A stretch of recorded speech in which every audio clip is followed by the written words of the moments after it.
Primero háblanos de tu vínculo con Prensky. Prensky, Sí. Mark Prensky ha sido un gurú, un innovador en lo que es la enseñanza y el aprendizaje con la tecnología. Con relación a Prensky hay muchas confusiones, porque en general la tecnología se concibe como una herramienta. Prensky no concibe la tecnología como una herramienta, sino como un ecosistema natural en el cual se desarrolla el estudiante, se desarrolla el niño. Una visión anacrónica de la tecnología para la educación es precisamente la que todavía permanece, de que es apenas una herramienta. Hay un enfoque de Noam Chomsky, por ejemplo, que es el enfoque innatista del aprendizaje, que coincide mucho con el enfoque que tiene Prensky de la tecnología y la educación. Prensky entiende que la tecnología es innata a la generación de hoy, la generación de nativos digitales, y que a través de esta se puede llegar a la sabiduría digital. Pero no simplemente como una herramienta que utiliza el estudiante, que utiliza el profesor, porque entonces ahí caemos en el instrumentalismo, de que es un instrumento que maneja el docente o un simple instrumento que maneja el estudiante. Prensky lo concibe de nuevo como algo innato a la generación digital. ¿En qué lo fundamenta él esa perspectiva? Porque para mí, por ejemplo, esto es un instrumento. Pero tú eres lo que él denomina, Sí, tú eres lo que él denomina un inmigrante. inmigrante digital. Sí, pero Y cuando, por ejemplo, quienes opinan sobre el tema de la tecnología y la educación, no se dan cuenta que lo ven desde su propia perspectiva. El conocimiento que tú tienes se basa en tus vivencias y en tu modelo formativo, cómo te formaron. ¿En qué se sustenta la filosofía o la visión de de Prensky? En que Prensky se ha basado en lo que se llaman los estilos y preferencias de aprendizaje. Lo que el que está fuera del estudiantado ve es básicamente tu visión de la instrucción, no del aprendizaje del estudiante. Porque todavía, de nuevo, es más un modelo instruccionista. Ni siquiera ha llegado a ser constructivista, ni construccionista nunca en nuestro país. Entonces, él sostiene que es la naturaleza innata y que es un estilo y una preferencia innata. De hecho, cientos de estudios han demostrado que los niños de esta generación tienen mayor coeficiente intelectual que el que tuvo la nuestra. Sí, y tenemos los conceptos en neurociencia como la neuroplasticidad. Mucha gente se pregunta, ¿pero cómo? Por el simple hecho de ser de una nueva generación, ¿tiene mayor coeficiente intelectual? Bueno, eso se sustenta en conceptos como la neuroplasticidad. El hecho de que así como crece un músculo, crece la capacidad del cerebro. Sí. Por eso, si te vas a la teoría de la evolución y crees en parte en ella, ¿cómo fue que evolucionamos? Claro. Entonces también evoluciona la capacidad del cerebro. Pero esta depende ¿de qué? De los estímulos. Nosotros fuimos estimulados por un libro, por una letra impresa.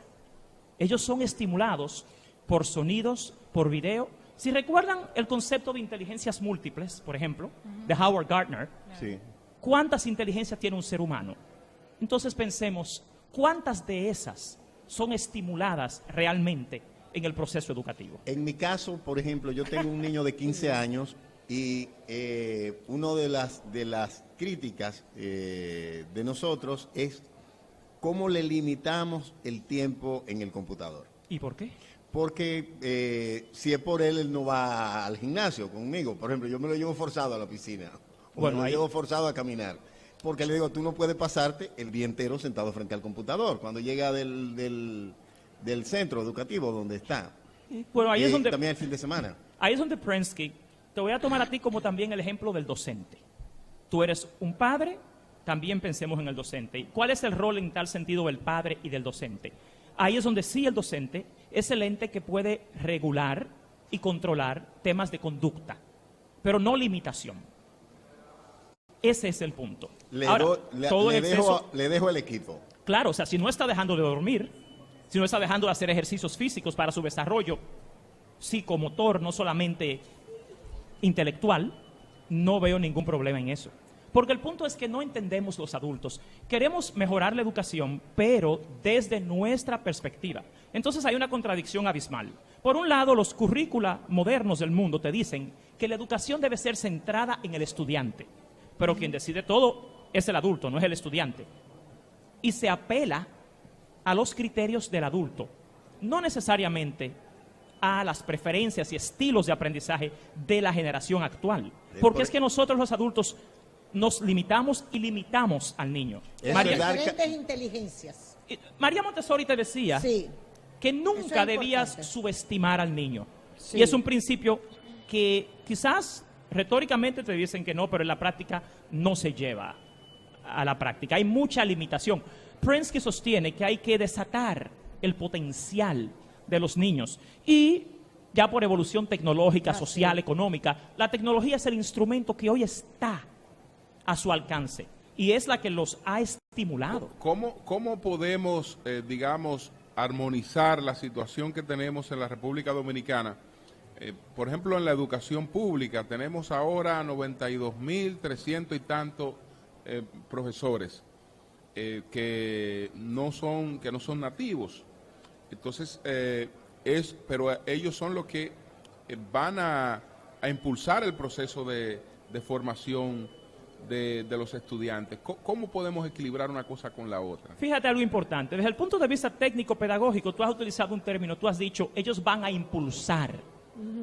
Realmente, el estudiante de hoy, por su perfil cognitivo, afectivo, se concibe casi como autodidacta. Okay. O sea, el estudiante tiene, por lo menos Prensky sostiene, que el estudiante tiene, de forma innata y por su generación, todas las capacidades para guiar su proceso, aunque el docente es quien va a canalizarlo y a regularlo.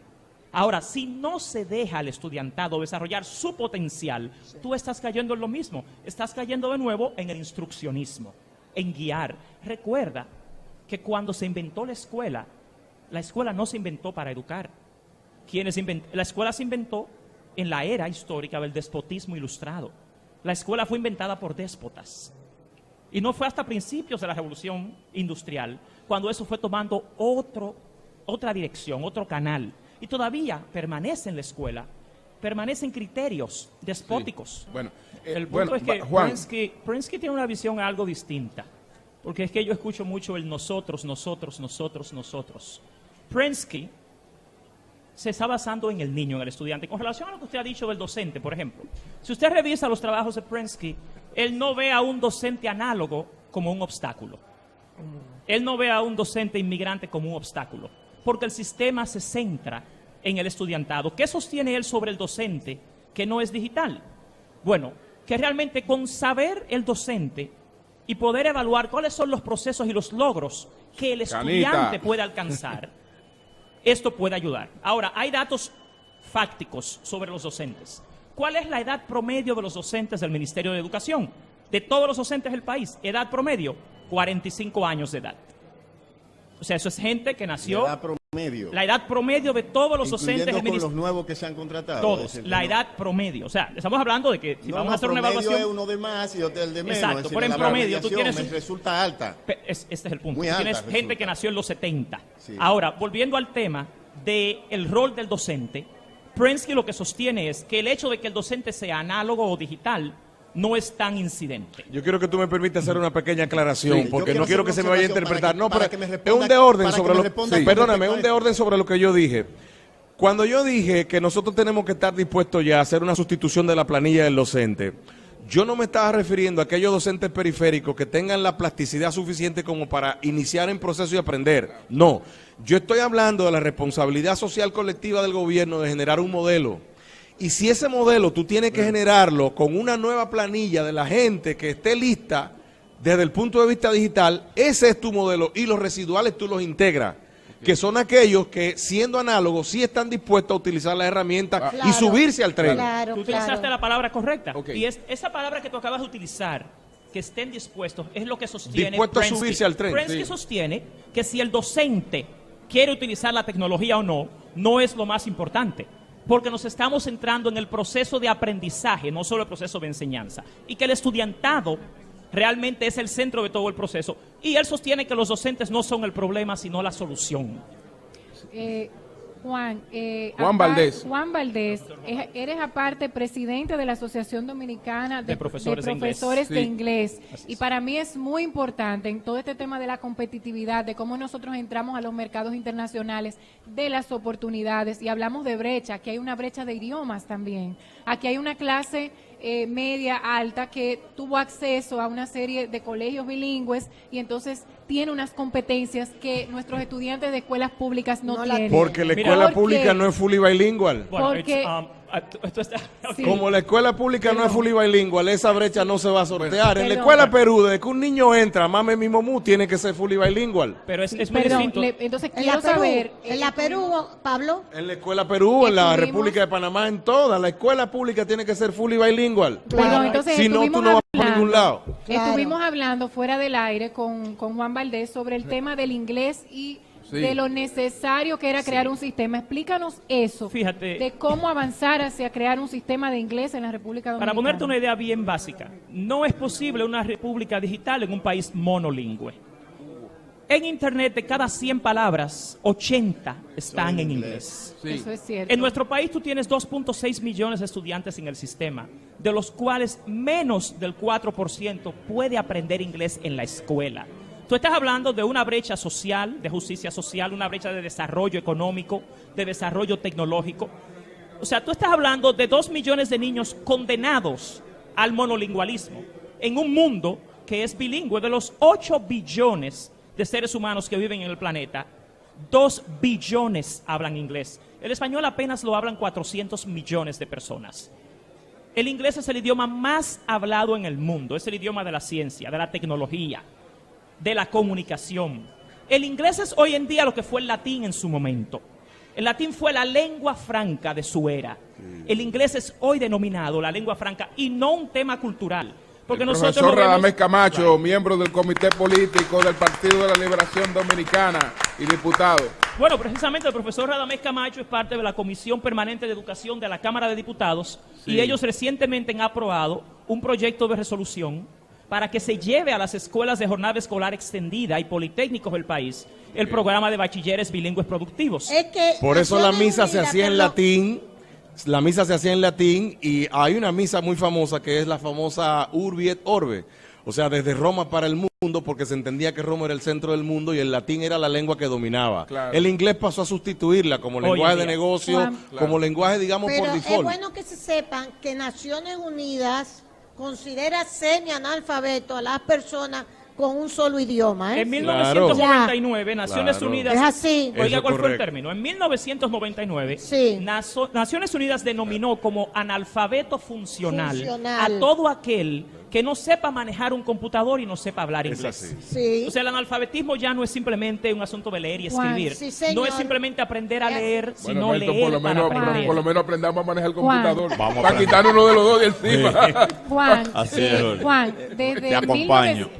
Desde 1959, Sí. tú nos desde 1961 Montenegro, nos Consuelo. explicaste que el inglés es parte de la currícula educativa Oficial. oficial de nuestras escuelas públicas. Entonces, ¿por qué no ha funcionado la currícula educativa para que nuestros niños aprendan inglés? Muy buena pregunta. Nosotros hicimos un estudio que llevamos al resto de Latinoamérica y el año pasado el Consejo Británico hizo un estudio que se llama Inglés en Latinoamérica. Nosotros lo hicimos aquí en el año 2014 y se tituló ¿Por qué no se aprende inglés en el sistema educativo dominicano? Estudiamos los 55 años de historia del inglés y vimos 5 factores: el currículo, los docentes, los estudiantes, el contexto educativo y la formación. Método y práctica. Esos 5 factores evidenciaron que es un tema de decisión de política de Estado, que hay que determinar el idioma inglés como una asignatura básica, ¿Tú sabes no quién es? simplemente Sí. un relleno en la ¿Tú escuela.